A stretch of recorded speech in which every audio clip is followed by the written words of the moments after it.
Okay, it's going to be my top 25 hip hop releases of 2023. For this year, it's going to be a little bit something different, but this is just the way we're going to do it. At number 25, I got 2 Chainz and Lil Wayne. This is Welcome to College Grove. I thought this definitely had potential. I think if this would have been more of a bar fest and they just narrowed it down to like 8 or 9 tracks, this would have been a lot higher. 2 Chainz really brought it. I thought for this album, Wayne is a little bit more inconsistent, but Wayne is still good though. Like I think if you give him a guest feature, like he's pretty much better than ever. But inconsistent production. Some of the hooks and R&B singers, you could have done without. But the album definitely did have its moments. At number 24, we got Skyzoo with Mind of a Saint. I believe he's paying homage to a television series where the dude actually played a hustler. So it's called Mind of a Saint, pretty much based on his, character. So it's a different attempt from Skyzoo, but more of the same. I think it's a solid project from Skyzoo. It's not better than anything, he's released, but at the same time, it's still another consistent, body of work. He really hasn't taken that next step yet, but, he's got a really good catalog, and this has been out the whole year. And, it finally grew on me, the last couple of months. At number 23, we got AJ Suede and Televangel. This is Perithian Shots. I really enjoy this. I didn't think it was amazing. The rapping was solid. The production wasn't overproduced. It's like I could listen to this all the way through and not be annoyed, and just, very relaxing, very soothing. But at the same time, this dude is a quality MC. So definitely check out Perithian Shots. One of the best underground releases, I think, of the year. At number 22, we got Lloyd Banks. This is The Course of the Inevitable 3. I think Lloyd Banks still has it. I think he's been on a good run. This series, Course of the Inevitable, it's been really, really good. The production's been dark. You could just feel the pain in his voice. So I thought this project, the first half was amazing. The dark production, at the same time, very soulful. You had a Method Man guest feature that almost stole the show. So definitely check out Lloyd Banks. For some reason, it's funny, compared to like 20 years ago, he was such a mainstream rapper. Now, you want to put him more in the underground now. Compared to anybody. So that's really, really interesting. At number 21, we got Sketch 185 and Jeff Markey. He Left Nothing for the Swim Back. I thought this was a good collaboration. Sketch 185 definitely has a unique, growling, rugged voice. Definitely gets your attention. Very reminiscent of Freddie Fox, but a little bit different, a little bit of a different subject matter. He's not exactly a battle rapper, but there's some really dope lines here. At number 20, we have DJ Muggs. This is actually Soul Assassins 3. Pretty good, man. I actually think this was probably better than Soul Assassins 1. And at the same time, he kind of, maintained some of the core. He brought back CeeLo Green, who stole the show on the original Soul Assassins. He actually had the quotable of the month in the source, so they reunite for the album. Rock Marciano was great here. Scarface made a return. That had the best beat on the album, along with Freddie Gibbs on that track. Rome Streets, Boldy James, a great lineup of MCs. DJ Muggs from Cypress Hill, he still has it with the production. The Ice Cube track was a little bit disappointing with Be Real. But hey, Cypress Hill and Ice Cube have had lots of ups and downs in the past. This really isn't one of the more memorable moments. At number 19, we got Navy Blue. This is Ways of Knowing. Navy Blue really caught my attention this year. Didn't really know much about him, but this is an album you could play around your family. It's authentic, it's quality, but at the same time, it's just good soulful music. The dude doesn't curse. He's not vulgar. He's not over the top. And this is probably the most positive project of the year. So definitely check out Navy Blue with Ways of Knowing. Pleasant, probably the pleasant surprise of the year. Number 18, we got Arm & Hammer. We Buy Diabolic Test Strips. Another quality release from Arm & Hammer. I prefer Billy Woods as a solo act. But this definitely had its moments. The Gods Must Be Crazy is one of the best bangers, beats of the year. I thought that was great. The middle of the album definitely has some highs. I think the highs on this Arm & Hammer album some of the best stuff of the year. But for a full project, though, it's a little bit dark. It's a little bit just different. But it's still a quality release. This definitely had some of the best moments of the year. So I got that at number 18. Number 17, we got Real Bad Man collaborating with West Coast rapper Blue. This is Bad News. Very short, very tight, very precise. CL Smooth had a really nice guest feature here. Blue sounds better than ever. You hear him talking about his age and how that's kind of affecting him now. I think he's approaching his early 40s. So he talked about that. But yeah, Blue definitely still has it. This is a lot tighter and just a little bit more crisp than your usual Blue project. But yeah, it was quality stuff. That's at number 17. Number 16, we got Danny Brown and JPEG Mafia. This is Scaring the Hoes. Yeah, I mean, the first time I listened to this, I thought it was a little bit weird. I thought it was a little bit like, crazy. You really got to be in the mood for this because it really hits you over the head. It's really up tempo. The beats are just all over the place, but they had good chemistry, man. The more and more I listen to this, it really just got me in a good mood and very, just really, really up tempo. I mean, this is something that you could work out to, run to, and yeah. Definitely quality stuff. I really, really enjoyed it. Good collaboration right there. At number 15, we got Nas with Magic 3, the final release in the Nas and Hit Boy series. The Magic series, it wasn't quite as good as King's Disease. This didn't blow me away like King's Disease 3 did, but out of all the Magic projects, I thought it was really good. Nas definitely still has it. This just felt like a more complete project than Magic 2 and even Magic 1 for the most part. I think Magic 1 got off to the best start, but by the time you got to the middle of the album, it just felt like your regular, Apple Music, streaming album. I will say this though: these Nas and Hit Boy projects, I think they're good for today's climate. But they've really kind of elevated Nas's previous catalog albums, like "And It Was Written." I think more than anything, these Nas and Hit Boy albums, they've really kind of elevated, some of the work that Nas did, after Illmatic. Like you could just appreciate how much writing and how much time went into albums like "It Was Written" and "Stillmatic" and "God's Son" when you look back on it. But yeah, it's still the beats are great, the chemistry's still there. They're good albums for today's climate, but I think you'd be making a huge mistake if you're gonna put these albums in Nas's upper echelon of his catalog, if that makes any sense. All right, number 14, we got Rome Streets and Big Ghost. Wasn't built in a day. As we all know, Rome wasn't built in a day is a phrase that people have been using for years. But yeah, Rome Streets is a hell of a rapper. I mean, just, I can listen to this dude rap all day. He's got great lines. He's got a great voice.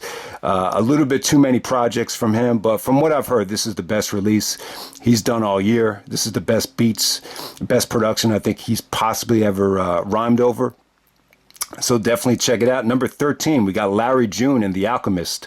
Their project here. I thought it was really, really good. I really enjoyed it. Larry June is very laid back. It's very melodic. It's weird because when, a rapper like Larry June, he's been around for a while, but he really hasn't kind of penetrated through until this album. So it's really interesting that he took such a laid back approach. But with these beats, it's just definitely worked. Like these are beats you can listen to on the beach or riding around. It's just very laid back, but at the same time, Alchemist probably gave him some of the best production that he's done all year. And, you could definitely argue that Alchemist has probably had his best year ever in terms of volume and quality. Number 12, we got Earl Sweatshirt with Void Dyer, also produced by Alchemist, Voidier. I'm not sure exactly how to pronounce it. Yeah, you know what? Not my favorite Earl project. I actually think this is one of the weaker Earl projects, but it's still like, it's definitely not as depressing. The beats are definitely more uplifting than some of the other stuff he's done, but I just like his more depressing albums. Like, I don't like Shit I Don't Go Outside, some rap songs. I just think those are a little bit more for me. But yeah, this is very short, him and Vince Staples had some amazing lines and amazing chemistry on some of the features here. So definitely check it out. Another quality release from Earl. At number 11, I got McKinley Dixon. This is Beloved Paradise Jazz. This is probably the best album of the year as far as live instrumentation, jazz, live performance rap. It just came off really really well. It's a different type of album, but you could definitely tell McKinley Dixon. He a couple years ago, one of his albums made my list. You could definitely hear progression with the production and his confidence and just the whole vibe of the album. So yeah, if you like live jazz, live piano keys, live instrumentation, this is definitely the album for you. At number 10, we got Chino XL making a return to collaborate with Stu Bangas. This is the God's Carpenter. Great stuff here. This had some of the best beats of the year. I will say this, a little bit disappointing compared to his last project, which dropped in 2012, Reconstruction. It's not the oversaturation bar fest that album was. That was double CD, and every single track was just a lyrical annihilation. This definitely had its moments on it, but from a rapping standpoint, the delivery is not as strong. Some of the beats are a little bit dark, but like I said, some of the beats were friggin' amazing. There was one beat, I think it's called like SPXL. I think it's a track in the middle of the album. That probably had one of the best beats of the year. Chino definitely still has it. I mean, he's still a better rapper than almost anyone in the game. Chino XL is famous for dissing Tupac. He said, "I'm trying not to get fucked like Tupac in jail." Tupac took it as a diss. I think if in retrospect, he should have just said not a diss after that. He was trying to say, I'm trying not to get fucked, as if I was Tupac in jail, like trying not to get raped. But yeah, most people took it as a diss, as if he kind of like was starting a rumor that Tupac had got fucked. So that's what he's kind of most famous for. Tupac actually dissed him on Hit 'Em Up. He said, and fuck Chino XL and fuck you too. All right, number 9, we got Black Thought and L. Michaels Affair. This is a Glorious Game.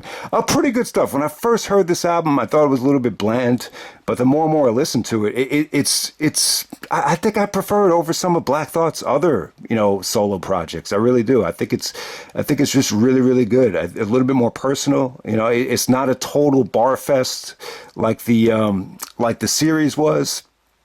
It's a little bit more soulful, a little bit more melodic, and definitely a little bit more personal than some of the other stuff. So definitely check that out. It was pretty good. A little bit short, but good stuff. Number 8, we got Aesop Rock, Integrated Tech Solutions. Yeah, I thought it was good. I don't think it's his best project though. Nowhere near as good as anything he released last decade. I think Impossible Kid blows this away. I even think the last album, World Free Spirit World Free, whatever the album was that dropped in 2020, I had that as my album of the year. But Integrated Tech Solutions, it's more quality stuff. I mean, this dude, for as old as he is, he's in his late 40s, early 50s. There's a really nice tribute to Mr. T here. That song, The River, is beautiful. Talking about technology, and there's even a song about what is it called, pigeonometry. There's some really, really unique stuff here. It just might not be for everybody. I just think it was a little bit too long, though. I just felt like he's done better projects that have more consistent production. I think production was what hurt this album for me. But in terms of lyrical content and his delivery, I mean, he's better than ever. This is one guy. I don't think A$AP Rock is ever going to decline. But I got that at number 8. At number 7, I got Odyssey. To What End? Once again, Odyssey delivers another quality project. He produces his own beats. He's a minimalist. He likes to keep things simple and sweet. Not the best Odyssey album, but it was, compared to what came out this year, this was still, some of the best quality rap that's been released this year. And some of the songs really did grow on you, over the year. It was out the whole year. I think this was the first thing that was released, going back to January 2023. At number 6, we got Killer Mike with Michael. I get what he was going for here. He wanted to do a totally different album than Run the Jewels. This is very much a southern, mainstream album, but still, you still had some awesome features here. You got Andre 3000. You did have the Run the Jewels collaboration with LP, which stole the show. I thought you had some good beats here. I think Killer Mike was good. I think his delivery was great. The beats were, quality. I just think some of the hooks and some of the moments were overproduced. You know, the features as a whole is what really kind of, you know, took me out of this project for a little bit, but it was still a successful return, and I could appreciate what he did. He really tried to make this different than your, you know, typical Run the Jewels album. Like if you want the old Killer Mike, you know, check out Run the Jewels. But you know, he wanted to do, you know, he wanted to do a personal album that was a little bit more accessible to the southern mainstream, and you know, it was definitely a good stuff here, man. So I got that at number 6. At number 5, I got Mick Jenkins making his return with The Patience. I thought this was really good. I was really pleasantly surprised with this. I thought he had dope features, dope beats. He sounds better than ever on the mic. His last couple of projects just didn't sit well with me, but this is easily the best thing Mick Jenkins has done since The Waters. And pretty funny story here, and it's almost fucking ironic, man. I'll tell you. I was listening to The Waters when I was doing the 2013 stuff, going back in time to do the 2013 list, and I really enjoyed that project. But the day I listened to it, it was raining like crazy. And by the time I got home, I found out my washing machine, I left the washing machine on, and you know, it was trying to do laundry. When I came home, it exploded. Like the washing machine just went, the whole house was wet. So it's just kind of ironic that the album is called The Waters, listening to it in the rain. And then when I come home, the whole house is full of water, and I had to clean up all the mold and get the mold people in there that, you know, it was tough communicating with them. Then lost power, you know, because they blew out a fuse. I mean, it was crazy, but yeah, I just thought it was ironic because the name of the album is The Waters. You know, Mick Jenkins related every single track to, you know, water on his debut album, his breakthrough album. But he finally released a project that I think, you know, is pretty much on the same level as that. So I got Patience, The Patience at number 5, not to mention some great guest appearances by, you know, Benny the Butcher. I think Jid is actually on the album as well. The beats here, these are the best beats he's had since The Waters as well. Maybe even ever. It's really, really good stuff. Number 4, we got Elzhi teaming up with Oh No. This is called Heavy Vibration. Shocked the shit out of me, man. Good stuff. This dropped in December when, you know, pretty much everyone thought the year was over. And yeah, I mean, you know, Elzhi's return, you know, in 2016 was a little bit disappointing. I thought, you know, Lead Poison was a little bit bland. But since then, every single release just keeps on getting better and better, you know, shorter and shorter. And you heard a lot of versatility here. Lots of good storytelling tracks. Elzhi even, you know, morphed into more of a different flow, you know, like Biggie used to do on some tracks. So, yeah, some of the best beats I think he's had too. So Elzhi, you know, definitely the surprise of, you know, one of the best surprises of the year because, you know, this had no expectations. This kind of dropped at the very end. It really boosted the quality of the year, you know, for me. At number 3, we got AZ. This is Truth Be Told. AZ makes his return. I believe he actually worked with some of the DITC producers here. The song with Pharoah Monch stole the show. There's an up-tempo bar fest between both of them. One of the best tracks AZ's ever done. I would say, you know, AZ's last couple of releases have been very, very consistent. You know, there's nothing on this album or even Do or Die 2. Like, you know, his last couple of releases, the highs are nowhere near, you know, the highs of the original Do or Die or even Asiatic. But these last couple albums have been more consistent, though. Like, when you listen to 9 Lives or even Asiatic, it was almost like the formula was, all right, we're going to do a song for the Boom Bappers, then we're going to do a radio attempt. It was like one after the other, and it was his albums were really inconsistent, you know, back in the early 2000s. But, you know, you don't really get that here. This is just straight up, you know, dope beats, dope rhymes. I mean, he still has it too. AZ still has it, you know.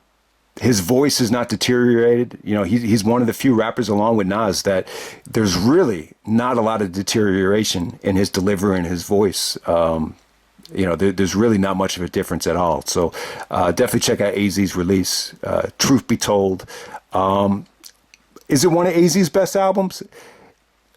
It's tough, man. I would definitely say it's better than a lot of stuff that he's put out. And number 2, I'm going to go with Danny Brown, Quaranta. Great release right here. You know, the first listen was a little bit weird. If you're expecting the Danny Brown from Atrocity Exhibition and the one that's on the Acid Trip, you'll be a little bit disappointed. But I kind of like, the laid back Danny Brown and, the introspective Danny Brown. Obviously, he's been through a lot. He's been through rehab. He talks about the breakup and, his girl actually dumped him, didn't realize he loved her until they actually did break up.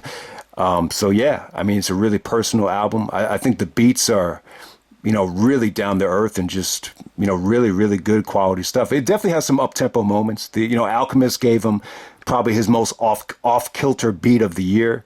But yeah, I mean, these beats are just really, really unique and really, really kind of play to, what he was going through. And, 43, it's, he didn't release the album at 40. But in a way, this is the sequel to Triple X when he turned 30. Now, he wasn't able to release this until he turned 43, but still, he does mention a lot of stuff about age and everything. So it's definitely a relatable album. And I thought it was dope stuff. Definitely really, really good. Probably the one album of the year that you really need, a lot of listens to really appreciate. The first listen's not going to hit you as hard as the seventh or eighth listen. At number one, we got Billy Woods and Kenny Siegel with Maps. This is their, sequel to Hiding Places from 2019. I mean, really, really good stuff here, man. I mean, definitely the most accessible I think Billy Woods has sounded in a long ass time. I would say this is probably his second best project since History Will Absolve Me. I love Rapper Weed. Some of these beats are just mind blowing. The subject matter is a little bit more digestible and accessible. It's a post COVID album, basically talking about, going on tour. Maps is the theme here. You got great features from Aesop Rock to Elucid to, a lot of good different features. So I think the album really did deliver, and it's not as dark and as dreary as the Arm & Hammer album or even some of Billy Wood's other albums. I wish I had more time to sit with it. I only listened to it like 5 or 6 times, but I think that's good enough to confidently say it's album of the year. So I got Billy Woods at number one. Let me know what you guys thought of 2023. I wasn't feeling the year, especially like in the summertime and the first half of the year. But, I think by the time you get to December, like there was some really good releases at the end that really boosted the quality of it. But I'll end the video right there. That's my top 25 albums of 2023, and I'm out.